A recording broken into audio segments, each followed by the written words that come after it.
What's up, upstanders? Dr. O here. And so, to be clear, I don't watch Stephen A. Smith interviews anymore. I don't watch the podcast. I don't even watch him on Sports Center anymore. And it just got to. I used to be like, critique the politics, but I still appreciated the way that he would lay down things on sports and stuff. But the way that I see the way the ego just travels across both and everything is, and the way I see ESPN, lead stories or things that relate to him and the like. And as somebody who just doesn't believe in me-based journalism, I just like to see journalists, particularly in the sports sense, just lay the stories out, not get involved, not get personal, not get in between stuff, threaten players with, I know things that other people don't know, like that kind of Jay-Z, don't make me expose you to the folks that don't know you type of mindset. Like, I get that's what got him to that $100 million contract, but it's not just something that works for me. So I'm not really, I don't watch him anymore. And so when I saw that Karen Hunter was doing the interview with Stephen A. Smith, I was like, okay, this one I'm going to listen to because it has nothing to do with Stephen A. Smith. It actually has everything to do with Karen Hunter. And those of y'all who know Karen Hunter, when I say know her, I'm saying as a Karen rebel, as somebody who's been given the privilege to, be part of the Urban View family. And I'm talking about just knowing her work. If you know her work and know what she's about, you know that her Karen Hunter's intentions are always in the right place. And so I just going in, I'm like, all right, well, if Karen Hunter is going to use, her platform to speak with Stephen A. Smith, and I know that they've known each other for 30 years. Anyone knows who watches her show or listens knows this. Then I'm gonna tune in. I'm gonna check it out. I want to see what's good. I want to see what's what. And I know that there are people who condemned the interview and haven't listened to it. I know there are people who listened to the interview and were upset because they wanted Karen Hunter to basically tear him down, call him this, call him a sellout, blah, blah, blah.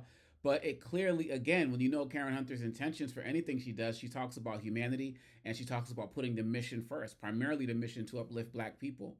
And so, what I got from the interview, my takeaway was that, Karen Hunter was talking to him about the importance of his platform and where that platform could go as it relates to the community. And one of the things that Stephen A. Smith did, which I kind of appreciated, but also found kind of Trumpian on some levels. He made sure that he brought the same talking points that he brings to Hannity, to all of these Cuomo brought them right to the interview. So you want to respect somebody who's going to say the same thing in different spaces and not just try to switch up to cater to an audience. And there were some things that were factually wrong in there as well. But again, that wasn't the point of what I feel like Karen Hunter was trying to do. And this is why I ultimately appreciated what was happening there. I feel like she's somebody who is actively trying to get people to understand common humanity.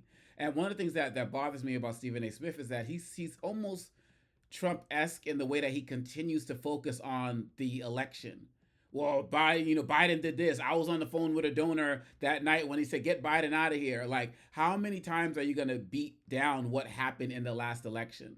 And not give any smoke to Trump. Talk about Biden being senile or whatever, but then nearly towards the end of your interview with Hunter, you talk about Trump was also incoherent, and those types of things. And we talked about the assassination attempt. I'm putting air quotes because a medical report has never been released. Why don't you use your journalistic principles to call for the release of the report, as opposed to saying, well, once that picture got up with him with the flag behind him, I knew that the election was over.